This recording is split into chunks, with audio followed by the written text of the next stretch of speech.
he spots us a long way off, coming down the dirt road, and covered in mud, and looking hungry and dirty and weak. Yet he runs to us with arms wide open, and embraces us and says, "My son or daughter is home. My son is daughter is home." Kill the fattened calf or pig or whatever. Pig, I don't eat pork too much. It's kind of fat. But kill that. Get this guy all cleaned up. Give him the special robe or whatever we do now. I don't know. And wow, let's throw a party because my son or daughter has came home. And it didn't happen for me until 33 years old. No coincidence there, I don't think.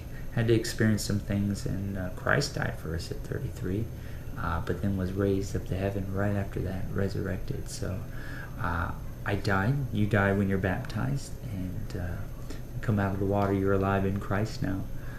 It's a public confession that you've surrendered to God.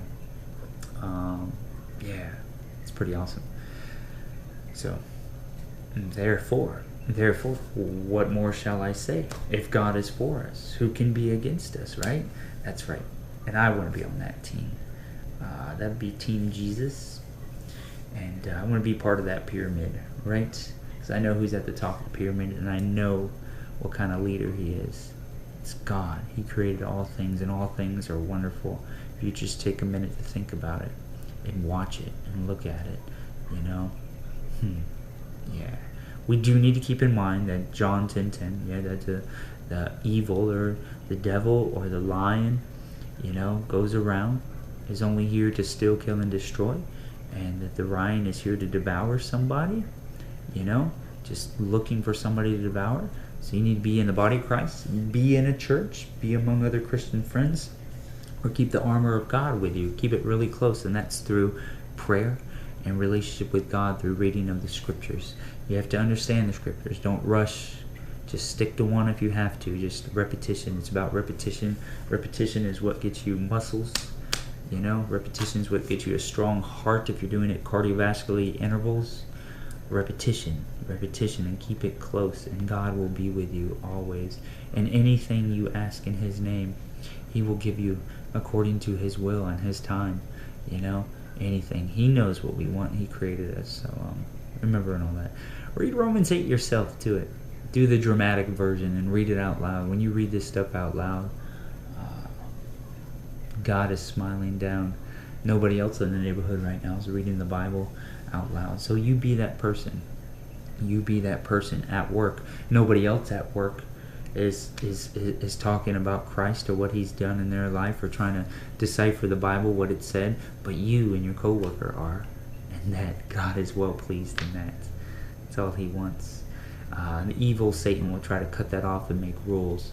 That offends me, this and that. No, it doesn't. If it does offend somebody, you just show them unconditional love, and they know who Jesus is. If they don't, they're soon going to find out, because God pursues all of us at a certain time. It'll grab us, it'll grab our heart, and you won't know what it is, and that'll be God wanting you, and then you yearn for that too. So it's cool. Wow. So I did there's that hole, that cross-shaped hole in our hearts, so it's got to be filled. That's all. Last night was a good talk at Liberty University about when we're a baby, the way that we get oxygen from our mom through the umbilical cord is there's a hole in our heart. There's a hole in our heart, just a small hole, and it's supposed to close up. I don't know if it's right away it closes up, but sometimes they don't close up correctly. I think it's called a PFO, and people can have that for years and years. It never closes up correctly, and then they have cardiovascular problems, shortness of breath, and other symptoms. But that cross-shaped part, when you don't have that filled, you're going to have problems, major issues. He does say in the Bible, anybody that's not with me, and I've given multiple opportunities to, doesn't necessarily say that, but you will be like twigs. At first he talks how how he trims us so we grow better. But anybody,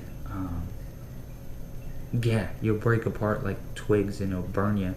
And that stuff gets crazy. You don't need to read that stuff right off, but it is true. There is a wrath of God, but he loves us, but he also disciplines us, and he's a jealous God.